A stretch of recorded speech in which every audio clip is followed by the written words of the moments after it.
And welcome back, esports fans, to another wonderful day of the PCS. We had our first game out of the way already, our postponed match replayed already between Boom and Alpha, but we are now on to week 4. I am Pyrotechnics. I'm joined by Clement, and our wonderful sponsors, of course. Got to give them a shout out before we get underway. They are CTBC Bank, China Airlines, and Chunghwa Telecom. Thank you for making the PCS possible. Now, Clement, we've got some exciting ones today, all 6 games up on the slate. We'll get into what our last game means for the standings and where we're looking right now. There's definitely been some impressive play in our first round robin and beyond. For sure, and we are heading very quickly into the postseason. Some of the leagues around the world are already going into the final 2 or 3 weeks, and so are we. There's only 2 more weeks. We end at 5, and for now, it's still an open battle for a lot of teams to make it into that playoff rotation. If we take a look at the standings, congratulations to PSG. They no longer can be caught up by Liyab or Alpha Esports due to the remaining games, and that means they're going to be our first and only team secured into the postseason. Yeah, PSG managing to get it done in 11 already. Not locked into the first place position, but definitely locked in to the postseason. There are, of course, 8 spots, so a lot of the teams see here will be making it into the postseason. Boom Esports also tied with Machi at 8-3 right now, and with Megabank Beyond Gaming as well. Really impressive performances from those 3. And all 3 of these teams can actually clinch their playoff spots with this week's games going into the books. You definitely want to do that early. You know, it gets kind of dicey later on if you have to depend on week 5 and the games are so concentrated together. So I would think that these 3 teams are definitely going to try a little bit harder to just make sure that they're already into the postseason. Later on into the split, we have a couple of struggling teams. I think Berjaya has been the one where a lot of people thought that they were getting off to a good start with Arashi, with the roster changes, but so far haven't been able to impress, in large part because of the team that we have starting just in today's matchup, due to Liyab taking them down and finally breaking that 0. Yeah, Liyab getting 1, and of course our player of the week last time around was Unified. I don't think it should be any surprise. Everyone remembers that insane game that he was able to steal back from Boom Esports, and not just steal the game, steal the objectives, the dragons, the barons, the everything. Oh, it was just so painful to watch from Boom Esports' side. They had the objective stolen twice, like you mentioned, and I think it's important to note about Unified stats. To me, Unified is the best mechanical player on PSG. It's not even really that close, in my opinion. But what we have noted from how PSG is actually playing the game is that they're actually leaving Unified on an island for long periods of time and roaming Kaiwing across the map to make plays. So Unified doesn't have, like, statistically the best laning stats, but this is what he's able to do. He's able to dodge away from 2v1s, 3v1s, still keep himself alive for some reason, and allow the Bard or the Leona coming in from Kaiwing to make much more effective plays across the map. Even though he is the best player on a PSG, the way PSG play around him is not investing in him, but relying on him to 1v2 and 1v3. And as a result, he just stays alive so darn long, too. I mean, this is a guy that dies less than once a game. Now, we'll talk about our matches coming up for this week. We're kicking things off with J-Team taking on Liyab, see if that latter can find another win to string them together. They also will play against Hong Kong Attitude later on today. After our first game, of course, we have Megabank Beyond Gaming taking on Berjaya Dragons, who are looking to recover from the match they had against Liyab last week. And then after it all, we have PSG Talon and Machi. That one is very exciting. PSG still undefeated, but we have seen a couple of cracks in the armor as they did nearly lose to Boom up against the likes of Machi, who have been on a tear, even if Momentum was recently arrested. After that Impunity, they're kind of surging back a little bit. We'll see if they can keep that trend alive, but it's going to be difficult against the likes of Boom. And at the end, we have PSG Talent taking on Alpha Esports to take us home for the day. 4th match of the day is definitely where all my eyes are on. PSG and Machi, they basically were in every single finals in the first year of the PCS, so that's an old rivalry going all the way back. And then Impunity versus Boom is also super interesting because in Spring Split, Impunity were able to take down Boom. However, this time around, Boom Esports has had a lot of revamps, and fun thing is Impunity actually took over their jungler, so it's a bit of revenge of the Epic. Let's see if he gets that going. Yeah, and I like that Impunity have started to find their footwork, right? It was definitely a tough start to the split for them, and seeing them start to find a little bit of answers, seeing Moonblack start to step up a little bit when there were a lot of questions around his champion pool in the early stages of the split. I think Impunity managing to find their footing at, well, really, it's the right time because there is no other time. You have to be able to do it. But let's get into our first match today, Clement. Starting on the blue side for this first game, it is going to be J-Team. Rest in the top side. The BM King joining Hana, Mission, Lilvi, and Woody. And there they are on the screen getting ready for their first matchup today against Liyab. Yeah, this team has been a little bit up and down. They had great matches against the lower half of the table in Impunity and, of course, Alpha Esports, but they did lose to Machi Esports, which means they can no longer claw back the head-to-head. They are 0-2 against them on the split, and it does have implications when it does come to playoffs and in terms of like who's going to get the higher seed and hence side selection. So that's something we have to pay close attention to. And for J-Team, I think the main worry is we do have Mission reverting back to his role on a lot of carries like Orianna, like the Azir, but so far the performances have been very uneven, and we wonder if we wonder if the meta is still in stock for champions like that, where they can pull things through. We have gotten a lot of sort of 4-1 compositions for them, where Rest is on the side lane, and the rest of the team is just on pure wave clear, but they do fall behind and play a little bit too slow for J-Team. Now, that being said, they are going up against an underdog in Liyab, but Liyab just got their first win last week. So, I think in terms of emotions, I'm kind of siding with Liyab. Yeah. And at least a smile on the face of one Kanji starting things off here. We're actually waiting for Dodoy to pop into the chair.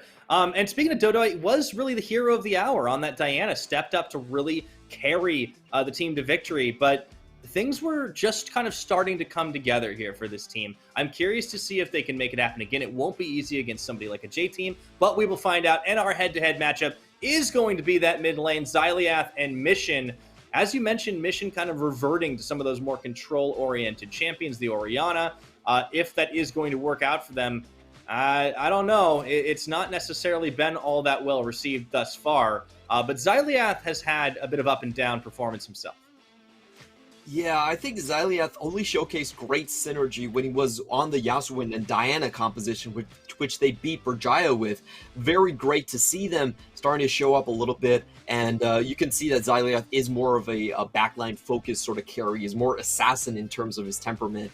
On the other hand, we have Mission that does like to play a lot of control mages, but I don't think we were particularly satisfied with either his Orianna or his Lissandra play. Teams have actually begun to identify that they can pick the LeBlanc, and if the Mission gets his Lissandra, then they're actually perfectly happy with it. They're like, okay, you might win the lane, but you're not going to be doing much outside of it.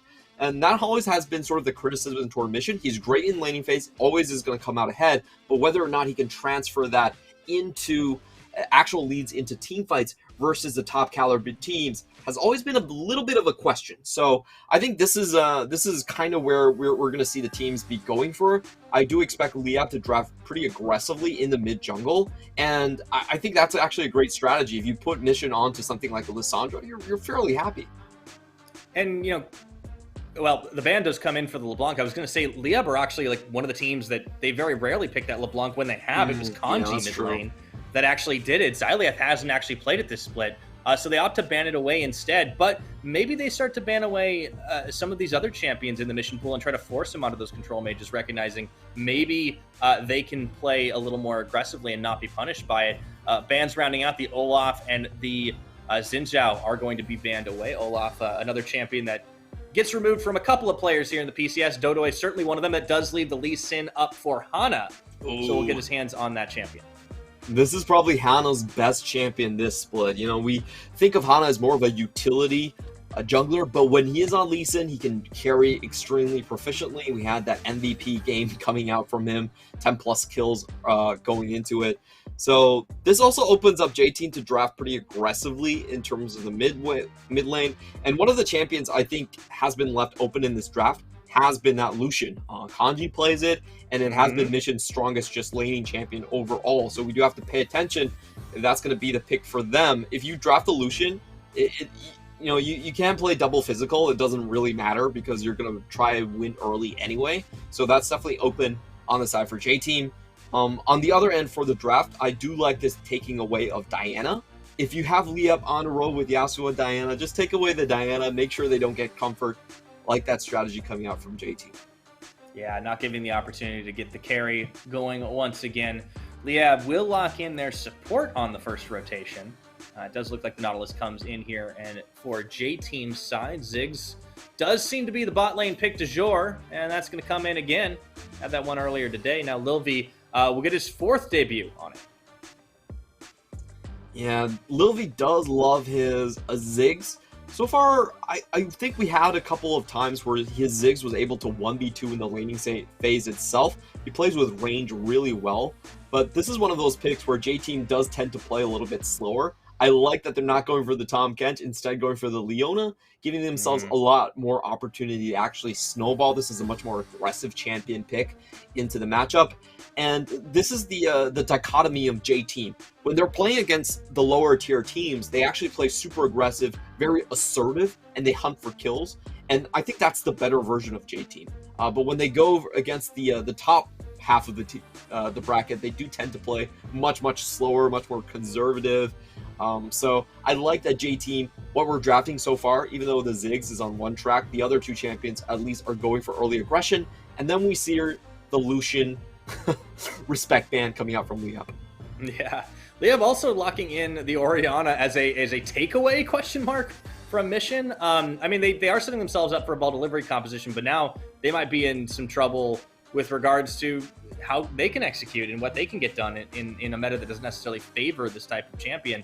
Curious to see how it works out. The Kalista is banned away. I think that does make sense to pair off with the Nautilus. And now it will be Silas banned by Liyab. One more left for J-Team. And we do have the makings of a signature J-Team composition for sure. Yeah, just a lot of early aggression coming in. What J-Team does have to do is show what Rest is going to play blind. And that's always been rather difficult. We have a lot of teams just going for blind Camille these days. They're willing to play it into the Renekton matchup against the lower half of the table, of course. But, you know, we'll see what they end up with. Right now, we should be getting the AD carry out for Liyab. And Don has played a lot of interesting champions. He has gone for... What? He's gone for the Draven now. It is a good matchup for the Draven. I did not expect this out of Don. We've seen it flashed a couple times, and a few people have picked it up, but oh boy. So that is throwing the gauntlet down for the Liyab bot side. Meanwhile, J-Team, they'll go for the blind Renekton themselves. And correct me if I'm wrong, Clement, I think that's the first Renekton for Rest all split. I think you are correct. Yeah, that is going to be the first one that we've seen. And that just does signal that they're not trying to play around his lane as much, but opting to go somewhere else on the map. Seems like mid-jungle, especially if you have a Lee Sin, is sort of the port of calling. But never mind, they actually go with the Azir at the very end. So Azir is going to get a pushing matchup early on, and this is just a setup where I feel like Hana gets to get unleashed. He has full lane support across the board. I don't think there's a matchup where Renekton can't push the lane early in. Ziggs is sort of the same situation. And then you also have Azir that can push against Orianna. So this is just making sure that Hana gets his mojo before they get into the postseason. And wow, Liyab, this is super fun. Boy. What, Urgot? An Urgot locked in at the end. Now, of all the champions, I was thinking might be the Kanji counter pick. That was not one I was considering. Yeah, Urgot, this is going to be our first Urgot in the PCS so far, but I believe LEC has gone for it a couple of times. It has great teamfight potential. You pick one target off, and then you can get the fear on the entire team. You know, a lot of times it's the chain into the flash-in that we see from the Udyrs just being such a great teamfight option here. And really, Liyab's entire composition is really strong based on just getting a numbers advantage. They burst someone down, they have single target CC to start the chain, they get it with fear beyond death, and then they fear the rest of the team to then snowball the rest of the team fight. So I really like what Liyab has drafted. I expect to see a lot of Herald fights coming out from a composition like that. Well, on J-Team's end, this is more about priority into jungle disruption coming out from their side. Two very different concepts. Basically, if J-Team get their way, then it's going to be hard for Liyab to be leaving the lanes and grouping up before J-Team. But if they ever get the chance, they have a very explosive team fight coming in. Yeah, they do. Liyab have definitely thrown down the gauntlet here to try and get the 5v5 in their favor. They have a lot of potential to make it work. And If J-Team fight on their terms, they're going to have a hard time, but there is a lot of mobility on this J-Team squad. Certainly going to keep our eyes on Hana this game, as you talked about in the draft. On most champions, he's sort of the utility, the facilitator. On Lee Sin, well, the tables turn just a little bit. You can definitely hard carry on this one. The matchup versus the Volibear isn't that easy early on, but he will have help from the rest of his lane. So I do expect J-Team to be playing much more aggressively around the top side, while in the bottom side, Ziggs can't contest with Draven early on. You might as well just leave that lane getting pushed in, make sure he just has an easier time managing the wave. And J-Team, you know, Renekton coming into your jungle early on, Azir being able to come over walls, that's very scary. So I think Liyab is going to take the opposite position, where Dodoy is much more about getting Dawn ahead. And it's quite interesting to see Dawn being put into a carry position like this. Dawn, I feel like, is the hardest member to actually nail down what his specific role is, because we have him on these early super aggressive champions like the Draven, and we also have him on things like that like to scale a little bit later, like the Tristana. He plays a very wide range of champions, but from what we've seen so far, he seems to be the head first type of player.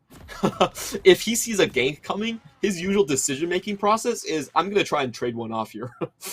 Yeah, I kind of think all the way back to the beginning of the split, where I think it was like day 2, he gets the Tristana, and we saw so many just W's forward to try and get the kill. It certainly didn't work all that well, but you have to give him credit. He's an aggressive AD carry. I like to see it, and in the hands of a player like that, Draven can start to pop off. So certainly we'll have to keep an eye down to the bottom side of the map. But let's take a look at our starting runes. There are a couple of champions we don't often get to see. Conqueror on that Urgot will come through. Yep, first one to mention right here is, of course, the Urgot. The usual build has been Titanic Hydra into Icefire Gauntlet. So it gives you a lot of strength into the side lanes. And because of your Purge mechanic, it still deals out on-hit damage, even though it was massively nerfed because of the Blade of the Rune King builds and whatnot. But it's still quite powerful, and you do scale better than the Renekton going later into the game. So that is a potential point that you can somewhat push the wave with. I wouldn't really call Urgot a split pusher, because if the jungle comes, he doesn't have the mobility to get away. But it's a fairly good pick against the Renekton when it comes to, I think, post level 11. You do find some chances to actually win out on that build. You can control ranges a lot better with your slowdown. And we are going to get a bit of a cheese coming in from Liyab early on. Definitely expected. They should take every opportunity they get to play aggressively. That does not get followed through, although Rest certainly was thinking about where Urgot possibly could be. Starting things off here in the bottom side, keeping our eyes on. Whenever there's a Draven in the game, you always got to keep an eye on the stacks. How many can Dawn pick up? How many can he cash in? They actually get the root off onto Woody early, even burning the Ignite, and they might actually go for that early first blood. So hook close to the minion. Aiden just barely miscalculates, and he's forced to flash out. Yeah, that would have been a kill if they got that one to go through. Just the flash and follow-up would have doomed him to that play. In the meantime, Kanji gets a great trade off Russ. I'm not sure what happened right here, but it looked like Russ probably took some knee auto turrets to the face there. I think Kanji must have gotten a full charge off on the passive. And that's what makes Urgot very oppressive in the early phases. His passive essentially counts as a second ability, and he gets 6 charges off on it early on. So you don't really want to fight with an Urgot, especially if he gets his E on you level 1 and throws you behind. That usually means full charges on passive. So Kanji already off to a flying start here. In one lane, Liyab certainly happy to take. Meanwhile, in the mid, we saw Xyliath getting poked out by Mission early on in this one. And meanwhile, Dawn and Aiden keeping the pressure on bottom. They've even got Dodoy coming up here. Is this the making of a dive? I don't know. Dodoy does have the stun, so as long as this wave is outside of tower, you could make it happen. There we go. Here he comes. That's the flash. No! Oh, Woody immediately is able to not only stutter step him, but stun to block out the damage onto Lil V. Well played by the J-Team bot side. Oh, that was a little bit unfortunate coming in, because once you get into the animation as Volibear, you're actually unstoppable on the Q. So Woody really had to be so much faster than Dodoy, and he manages to pull it off. That's in most cases, that should not be able to be possible. But we have to give credit to Woody right there. Just incredibly fast fingers, good predictions on that play to make it happen. Yeah, really, really well done. Now the counterplay is coming in as Hana does get spotted on this ward. Dawn and Aiden will respect, play back just a little bit. Ooh, Woody, meanwhile the turn on the damage stand aside. Dawn actually just gets some cheeky damage onto Hana. Yeah, that was incredibly risky, but it does work out. And they have spotted Hana so far. So, props to them making it work so far. And I have to say, I'm pretty impressed by Kanji so far. I didn't really expect this matchup to go as poorly as it has done. Urgot really is a kind of an LEC specialty pick. We don't really see this in the LPL. We don't really see it anywhere else, but after a long while, you kind of remember, wait a minute, Urgot's actually such an incredible lane bully. Yeah, I like that Liyab came up with some creative picks and, looking for things from in other leagues, and it can be off-putting, especially in a solo 1v1 matchup like a top lane, where you're just not expecting something like this and you don't remember exactly how to play against it. A little bit of trading down bot. Ooh, uh-oh, Dawn forced to burn his flash, and now Aiden's going to body block. Nicely played by LYB, just angling his satchel charge. Yeah, really nicely done here, and this is what we've seen from LYB so many times before. He can outposition the enemy quite well and play a lot of mind games around with this with Woody on Leona. So that's something we have to pay attention to. Level 6 kill combination could definitely just kill Dawn at this point. He doesn't have a reposition anymore.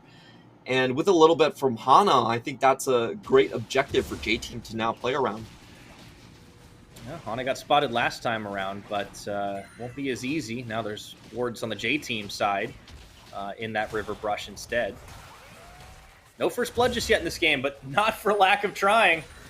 It has been a very aggressive start from both teams, but especially from Liyab, who've been able to do a lot. Up top, the farm actually ends up getting neutralized as Kanji kind of had a bit of an extended back, it seemed like. Rest hasn't actually left lane just yet, but there he will go.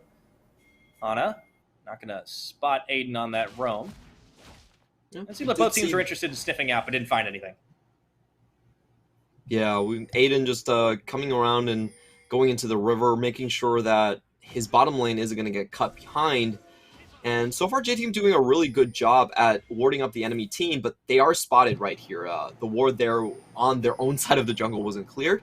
So Liyab stay clear of that. And I do want to point out what happened with Kanji right there. He went for early tier 2 boots and saved onto the teleport. So that's why his CS lead did diminish a little bit. He was up at plus 15, but he still has a sizable lead at this point. And you do really expect I always call it Ninja Tabby. It's always going to be Ninja Tabbies in my heart. But, the iron-plated steel caps. I think that's the name. It's a little bit of an unwieldy one, but when you're talking about Urgot, he's an unwieldy champion. His old ultimate was almost impossible to pronounce. I mean, every time I saw one of them locked in, I would have to be like, okay, hyperkinetic position reverser. And then they changed it to Fear Beyond Death, and I'm like, okay, that's fine. I can handle that. Back in the day, man. Old caster stories. Ooh, what? Hooks on hooks. Hold on a second. I don't think Dawn was expecting Hana to come in there, and that is going to be the first blood. Woody actually kill secures. That was so weird from Aiden. They just saw Hana in the river. So, yeah, I think Aiden was just being a little bit too playful with his abilities, goes in for the trade regardless, and Hana, Dawn ends up paying heavily for that. He has to back up his support here in the trade and goes down. And now we have Mission already with the Shurima shuffle, so Liyab also have to back away in the mid lane.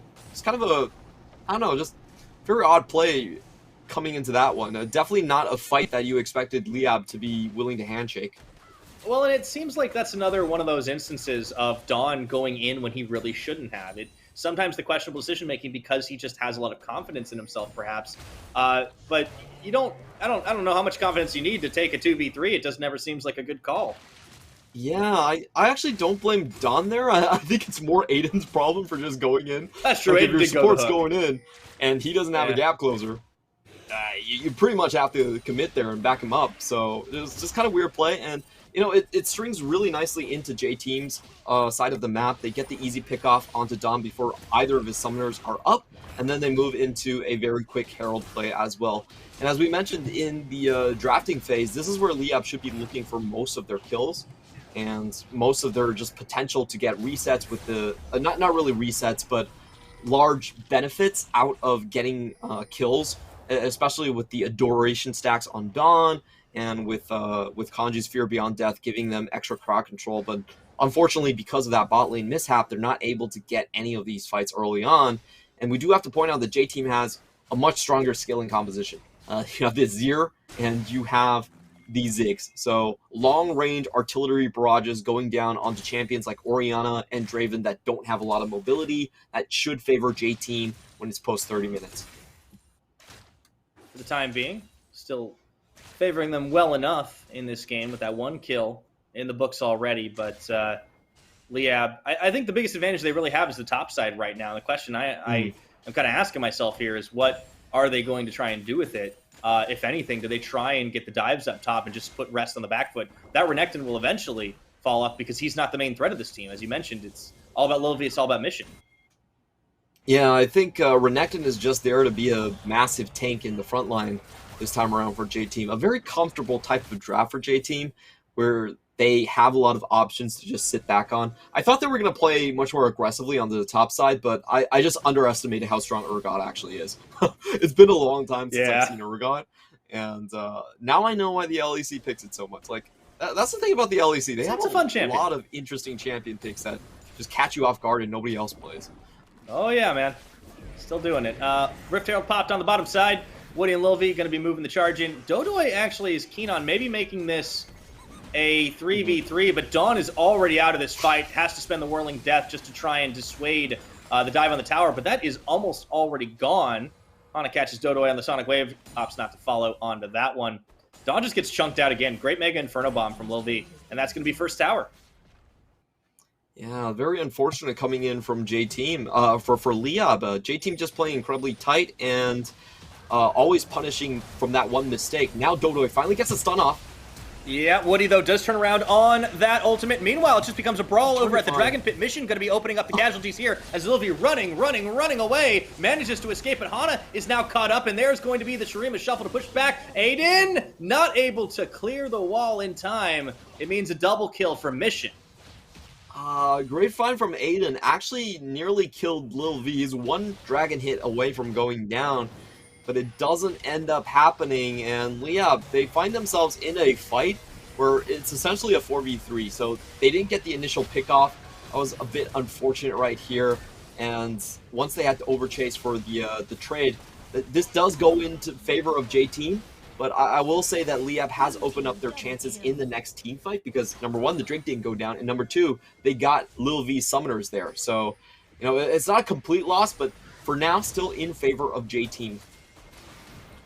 Lane swap goes through after the fact. Meanwhile, Rest up here in the top still.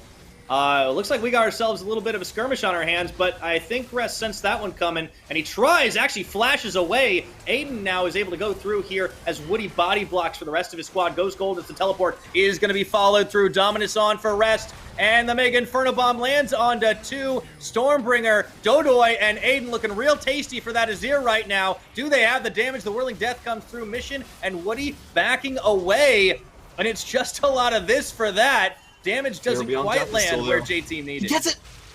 Oh, they're going through! Oh, the snipe! Kanji! Fear Beyond Death just threading the needle. I can't believe everyone survived on Liyab's side for that long. That was incredibly well played on their side. J Team, again, having a little bit tragic teleport positioning. Hana had to go out of the fight immediately and then fight their way back after they already burned a stasis. So, just, they could have played this a lot more patiently and got much more out of it. The poke advantage was on their side, but unfortunately for them, Rest had a bit of a hiccup here. And the back end of the fight, also, they didn't find the crowd control on the single target enough. I thought Aiden was for sure going down here, but he somehow manages to survive. And you got this great angle coming in from Kanji. Fear Beyond Death has insane range. It's one of those abilities you don't really think about, But when you finally see the tooltip, you realize, oh, that's 1400 range on the ultimate. So it's Yeah. able to get the beautiful snipe down. It's pretty insane. And we're right back into the thick of things here as J-Team, 3 members fighting in over the red pit right now. Ball positioning not really respected by J-Team, and they don't really have to. As the smite does go down, it looks like Dodo is able to secure it. Ooh, 2-man shockwave in the pull-in from Aiden. Now they just don't have the damage to finish Woody. How did he live? Oh, gets on 1 HP, and Hana's looking for more. Oh, Rest is going to be able to do it with a slice and a dice. And to Cole the Meek, that is going to be enough in the counterplay. J-Team get out by the skin of their teeth and even pick up a kill on the back half. My goodness. It felt like it was a very extended trade from J-Team, where they actually stopped members from going back. You can tell Xyliath is low mana going into this fight already. And it's just a 3v3 or mid, but there is much more help coming in from J-Team's side, I think. We do have the Ziggs pressuring quite heavily, and if you just watch this trade here, once Xyliath uses the Shockwave, he's pretty much out the fight already. He doesn't have mana to get much more going, so Woody is able to survive. There's no command attack coming out anymore, and they find the extra kill here. In the meantime, you're starting to see Renekton getting the better side of Kanji coming in here. Just full-on goes on him with the Dominus and nearly takes him out. Yeah, does have Aiden come to the rescue. Dodoy actually even coming up as an additional member. Xyliath also, nearly all of the members of Liyab towards the bot side of this map. They are going to open up on to this Cloud Dragon. Was attempted a couple of times already in this game. This is a very late first dragon to go down because the fight's been everywhere else this game. Yeah, and I do feel like this is not a great situation for Liyab. Ideally, they want to have early mid team fights where they can snowball them very much in one side, get a landslide and snowball off of that, close the game out before Azir and Ziggs really come online. But I think with the pacing of this game and the way that towers have been opened up, J-Team have a blank check to just scale up. They don't really need to force things. They can sit back at their towers. They have enough wave clear to dissuade whatever Liyab wants to do. And it's actually up to Liyab to force fights really aggressively. But at this point, neither Herald has gone their way. And the Drakes are so slow that J-Team can completely disregard them as well. So I just don't see J-Team actually going for any fight where they have remote chances of even losing. Yeah, at the moment, Liyab are going to be the ones on the defensive as well. Oh, no, Dawn is even forced to pop Cleanse as the Solar Flare lands. And here comes Shelly on the charge with 4 members of J-Team right at their backs as Rest just keeps pushing on that side lane. Liyab are the ones forced on the defense. Mega Inferno Bomb to try and cut the wave a little bit, but not going to mean that much. Yeah, you're right. For Liyab, it's one of those situations where it's hard for them to really find an answer. You saw that they were trying to maybe beta play Dodoy in a brush, as Aiden and Dawn were trying to see if like LYB would step a little further forward, but LYB plays pretty safe on this. And J-Team, you know, this confidence that they play with against these lower tier teams or lower teams in the standings, still shining through. Yeah, I thought they were going to be going for a more aggressive draft, but this is your quintessential J-Team. They'll wait and do nothing until 40-minute draft. Like, that is actually how you should play the game. This is the correct way that you should play when you have an Azir and you have a Ziggs scaling, and then enemy team is going to drop off. And it's, look, Liyab, even at the fastest, their Drake is still going to be, their Dragon Soul is still going to be coming up at 30 minutes. That's more than enough time for J-Team to deal with. Yeah, I think J-Team will be happy. Ooh, Shockwave onto Hana. Xyliath was caught out there. Mission at his back. And yeah, you know, we talk about how it's Liyab needing to really try and force plays, but it's J-Team that are actually finding the advantages, finding the openings, because they have so much more freedom to move around the map. Opening up 3 towers is huge. You can't say the same on the Liyab side. They just haven't been able to find anything, so they're just forced slowly further and further back into their own jungle. Dodoy finds a little damage onto Hana, but in tags Woody.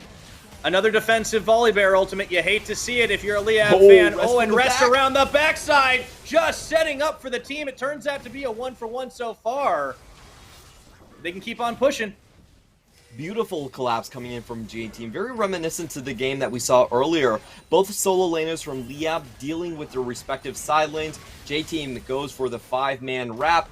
They get the extra kill, and now they are rewarded with the free siege. Liyab, they're running low on resources, no mana, no HP bars. They have to back out here. And I like the J team, even though they don't really need to play aggressively in this match, they are still trying to push the tempo, furthering their gold lead.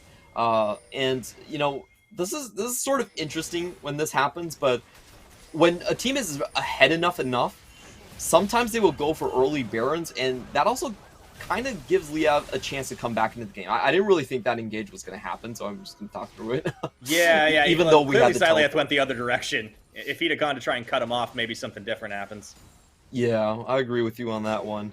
So it's a funny thing. The J team are actually far ahead enough that I wonder if they're going to go for an early Baron. So that's kind of the more iffy plays here. I think the correct answer is you shouldn't touch it. You should just continue scaling. But you know, since they're ahead enough, they could have an itchy trigger finger. Maybe. I mean, they have a lot of damage. They have a lot of zone control. I mean, they can also turn fights pretty fast, right? That's the other thing that this team can do. As long as they have rest to get the engage on, to tank up through the additional burst of damage. Between Mission and LYB, I mean, it's kind of insane what they're able to dish out, and that's why the sieges are so effective. I mean, Mission, he had so much time to do in that siege. He was even double dipping on the Raptor camp, just like, all right, I'll take the minions and I'll take the Raptors at the same time. Mission is in a bit of a bad spot here and doesn't quite realize it. Let's see if he can shuffle his way as he tries to push two back, but the Urgot keeps him caught. Teleport will complete onto Rest. In a 2v3, I think Mission knows he's a dead man as he tries to turn the damage down. Meanwhile, Kanji trying to walk away on all 8 legs, not going to be enough as Rest does take him down 1-for-1 so far. And in a bad situation, I think J-Team had to be happy with the fact that wasn't worse. Yeah, they do get the trade back. That's kudos to Rest for identifying that there's actually only one damage dealer in that 3v1 situation. He puts Kanji really low and is able to get the 1-for-1 trade. However, that was not worthwhile for J-Team, man. Not by a long shot. They lose 2 in that one, and honestly, the mid lane inhibitor tower just isn't that important at this phase into the game. So I feel like this play was very, very questionable coming in from J-Team. I would be perfectly happy to let Mission just die here and take down my 2 towers. Like, take my mid lane tower and then take the tower on the bottom side as well without Rest going into this play. It does leave the door a little bit open for future plays coming in from Liyab. No flash onto Mission. That is going to be something that Liyab should remember, and they're already setting up death brushes for. Gonna start going on the chase here. Ooh, instant respect flash from LYB. He saw the bear coming. And this is what I mean about the situation going forward here. I would much rather Mission just die, don't expend any resources, and you can play much safer around the Baron pit while also getting more out of your other tower pushes. The mid lane tower push is not really just isn't relevant most of the time, so it's kind of a questionable play from Rest. However, I do want to point something out that J-Team, if they get a split push going, they can actually sneak a 3-man Baron very easily. You have double Leandri's Anguish on both Mission and LYB, and that does massive amounts of damage to legendary monsters like the Baron. So, you know, there's a lot of different ways that J-Team can play this without really giving Liyab too many opportunities at 5v5s. They are ahead enough to make it work. Certainly could do. Pretty sizable gold lead of about 6,500 here at the 22-minute mark. And just continuing to ward up and just run rampant through both sides of the Liyab jungle. I mean, just look at how many blue icons litter that minimap at the moment. They will set up a little bit more vision at the pit itself. But it seems like they're certainly more interested in trying to bait Liyab in their direction. They've been good at it this game. Woody didn't realize, I think, for just a second, wait a minute, there's a ward in there. Does manage to see it and clear it out. Now the engage does get started. Aiden with the hook up. Woody into the Mega Inferno Bomb combo by LYB. Isn't enough damage as the teleport comes through. They haven't actually managed to execute anyone yet. And Kanji, I don't think he's on the same page as his team. They're going the other way. Yeah, are they just leaving Kanji to the wolves? I think they are. Team? Oh no. That might be the Baron play. Meanwhile, Rest, I think, also decided to go the other direction. That was weird. This is really fun to watch. Both teams actually just ditched their top laners. I think Rest actually ditched his team. Where? Oh, here he is. That's true. Yeah. Look, J-Team isn't chasing anymore. Rest is like, nah, 1v4, I got this, man. I mean, we call him the BM King for a reason. He BM'd his own team there. Okay, I guess we get a somewhat of a partial reset after that play. Oh, Hana with the kick. Oh, I love this. Oh. Get out of my pit. Or don't even come in. They do manage to secure the Baron. Rest won't have it as he's not quite up yet. But yeah, as you mentioned, there's so much damage, especially with the Leandra's Anguishes on. J-Team do easily secure the big purple worm, and we'll have the buff on. Yeah, just it's really smart play on their part. They know they can rush that, and without Kanji being alive, I don't think Liyab were willing to venture that far off. Hana with the bear spray play at the very end too, just making sure he gets the kick. I always love it when Lee Sens do that. You know, you get the you put the Q1 onto the Baron first before going over the wall, and then you can hop right back at any moment. So just a really nice sequence of plays right there. And J-Team finally get what they wanted, came for. A little bit of turbulence on the way, but the main points about this game is that J-Team never really gave Liyab a full-on 5v5 where Liyab could snowball out of control. Dawn is, unfortunately for him, he did get a cash-in on Rest, but I don't think it was that many stacks. So the last time I saw him, before he got the kill, he was at 188 stacks. So, that does transfer to a little, pretty close to about 400 gold, but not really enough for him to overtake what Lil V has right now, who's already on 3 items. It's not the big payout you're hoping for with the Draven, right? I mean, I think J-Team did a good job of neutralizing Dawn's effectiveness in lane. There was a lot of attention paid down there by Hana. I think Mission even on a roam or two. Now it's Death Brushes both ways. That's going to be the blue trinket popped in that one as Liyab will be forced back. And Liyab, they're just trying to hold on in this 4-1 and maybe force a fight. They do find Woody, and they'll pull him in. Nowhere for him to go, but even though the Mega Inferno Bomb clips a lot of health bars, they do get the kill, and they will be able to get away. As soon as I say it, Hana comes into the backside to get the deletion off, and it's a full-on skirmish. Will Liyab stay alive in this? Hana with the flash, the shutdown kill over to Kanji, and in comes Rest, just eyeballing targets left and right. Hana mission a little bit low, and they're going to be forced to run away from their own base. J-Team too far ahead. A key play there was Lil V actually able to get his stasis off before the Fear Beyond Death lands. So he denies the AoE Fear onto his own team. Even though he goes down, that play does save them a lot of HP bars and most likely Hana's life as well there. So, I think this fight is a good indication of what we were talking about this game. When it is this scrappy sort of 5v5 situation, Liyab actually have a lot of fighting power. They know Woody doesn't have the flash here. They're willing to open up. Lil V gets great poke across the wall on the terrain. Kudos to him. And Hana just shows up massively. But if you watch this fight, it actually still was pretty damn close for J-Team here. They lose their carries early on. Hana should have gone down if the fear came through. And then Rest has to play keep away for the rest of the team. J-Team still get what they came for. They get the extra inhibitor. Still a strong win for them. We can see the dynamics here as Hana goes for the kick. Yeah, once again, pinballing straight into Woody. Here comes the Mega Inferno Bomb from Lil V. Dodoy, Aiden trying to desperately make their escape, but they're cut off at the knees, and that's going to be 2 quick pickups. Shockwave pulls in 2, but Xyliat just does not have the damage to go for an execution. And it is going to be another turret. J-Team, it just seems like the sieges keep going in their favor. They're so far ahead at this point. The damage is just too much. Yeah, and that was a complete 4v5. The Liyab members actually had a bit of an advantage on the top side, but because of the gold lead, not able to transfer anything. Hana on that Lee Sin is willing to go in. He has that Gore Drinker. He has that extra shield from Steric's Gauge. And Liyab, at this point, they don't really have enough damage. The crowd control chain hasn't been enough to lock down any of the targets so far. And I feel like they're just relegated to play sort of a wave clear game until J-Team over-aggresses. Thankfully for them, there is no Elder Dragon pressure. Like, J-Team don't have a massive objective that they can close down the game with just yet. But they have the scaling advantage, so, it's always a bit of a nightmare when you're on the side that's waiting for the enemy to make mistakes when you should be the one forcing them instead. Yeah, and Mission's starting to become a little bit of a terror in his own right here on the Azir, just dishing out a lot of damage. Not going to overstay his welcome. We learned that lesson up topside earlier on. Sneaky smite by Dodoy. I don't think they really mind that all that too much. Teleport comes in, and it's Rest looking to start a fight. Liyab want to take this, though, and I don't know if they should. Ooh, that is not going to be the Leona ultimate you were looking for. Woody, meanwhile, Mega Inferno Bomb does flip a little bit more damage. Lee Sin's not even in this fight as he secures up the Dragon, and Rest is just trying to keep his team on the side of everything. It ends up being a trade of top lanes, but the gates are open mid. JTM decide wisely, perhaps, not to run straight into that, instead moving towards bot.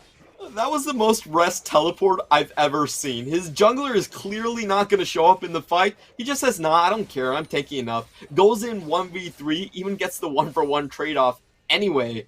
And if you ask me, is like, could J-Team play that a bit cleaner? You know, could they have waited for their jungle? Probably yes, but at the end of the day, like, J-Team still get a bit of gold out of that. And it's Rest. I think whenever you're looking at a Rest game, it's not really about what's most efficient. It's about sending the message. It's about the psychological damage you can inflict.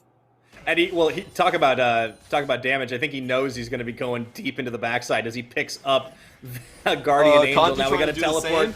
Kanji, yeah, he's trying to do his best Rest imitation there with that Disdain pops up. Woody actually gets a 2-man Solar Flare onto himself, but he is going to be left for dead with the shotgun knees left and right. Fear beyond death. Kanji will claim 1. And do they want more is the question. Mission trying to slide and glide his way away. Will manage to clear the wall pretty easily. Oh, and he didn't even have to flash for that one, so Dode ends up losing the chance to get over a wall, which is quite important in these situations where J-Team has a decided advantage there. A bit unfortunate, not able to get the trade, and J-Team should be fairly happy just starting this one. But Liyab aren't done yet. Mega Inferno Bomb. This time they managed to sidestep most of the damage, but realize they can't quite go that deep into the fight. Not without Kanji or Xyliath, who are walking from the fountain. It's all about buying time here. Liyab, I don't know if they want to full-on take the 5v5, but they're certainly keen to stop the Baron. Yeah, they know that even though J-Team was down a member, J-Team have the damage to just start that, and they were down 2 solo laners as well. So they have to hang around here. They're not going to get resets here, which is definitely unfavorable. Not getting wards on your support and having to drop them in your own red buff. Now they have trouble actually scouting this one out, and they have to use their abilities to see. This is unfortunate for Date. Oh, doesn't even get the ward over the wall. Ugh. Hold up a sec. In goes the bear a little bit early, and he's going to go to get the smite down. Liyab managed to pull off the steal, and Dodoy, he will die, but that is well worth it as the rest of Liyab are able to make their escape just as the inhibitor comes back up. That looked so bad for Liyab. Look, Dodoy and Aiden, they were forced to stay there because of how fast J-Team could take the Baron. They didn't get resets. Look at Aiden. He actually fumbles the ward, drops it on his side of the wall, but fortunately for them, they get the Scryer to finally get the information for Dodoy to go in and get the outsmite against Hana. Oh. I mean, Dodoy just held his nerve. That was... He goes in early, and, like, I feel like 9 out of 10 junglers are just like, oh, no. But Dodoy's like, I got this, and manages to get the secure panic from J-Team a little bit, misplaying. Yeah. Liyab, you know, I think it's maybe a stretch to say they're back in this. They're still very much on the back foot, but that certainly bought them time. It certainly did, and I don't know, I'm getting that sort of same vibe that we got when we saw them playing Berjaya Dragons, you know, the incremental comebacks and the skirmishes that started to go into their way. I'm not going to say that they're in any sort of advantage whatsoever. Honestly, if J-Team did not troll around with Rest and just 5-man group for most of the mid-game, I feel like they would be much further ahead than they actually are now. But Liyab are seeing some silver linings out of this gameplay. You know, I think they have found out how to deal with J-Team. It's that you have to be super aggressive and be the one willing to pull the trigger at all times. But Hana's coming in on the back now. Yep, signature Hana move into the back, goes for the kick. Mega Inferno Bomb flashed out by Dawn, but it's going to be Aiden taken down. Hana trying to delete so many shields here as he actually stays alive. The pushback mission says, everybody get back here. And that is J-Team closing the jaws. If not on this game, certainly on the base. J-Team just saying, no more game time. We're going to end this once and for all. Liyab 5-man stack in the mid lane. Hana gets a great kick onto Dawn, forces the summoners out early, and then Mission is there to pick him off. So Dawn doesn't even get his ultimate there. and very easy cleanup for J Team on the rest of that one. Hana just having some fun this game with Dodoy. Let's see if the blind man actually beats the cop here. I think he's going to in this case. All right, that is going to be the Nexus. That is going to be J-Team cleaning things up. It took a little longer than... I mean, J-Team pretty happy with the timing, but certainly could have ended a little early, you have to think. J-Team will still get the win at the end of the day, and Liyab still hunting for more as they will fall once again. J-Team with a couple of limit test plays here, but they still cruise through at the end. If we take a look back at this game, I think most of the advantages really did come from the bottom side, where they got Dawn Summoners very early on. It was a first blood play into putting Dodoy behind as well, as they chased him out outside of the jungle.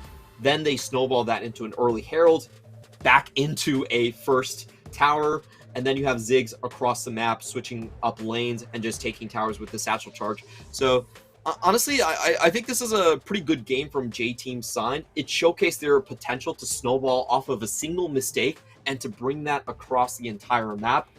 Most of the mid game was kind of trolly, I think, from them. I mean, the rest teleports were... yeah, there was some... You know what it kind of reminded me of? What? It kind of reminded me of Mickey.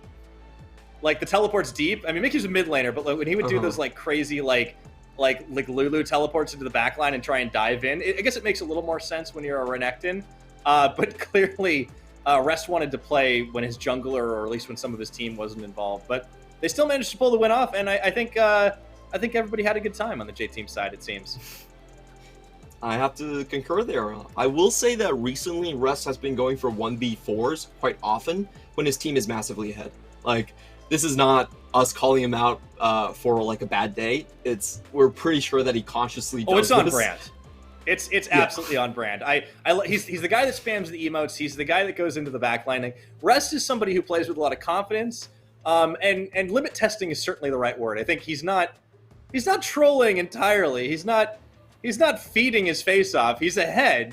He's just, giving a little bit back to the enemy team, making things interesting.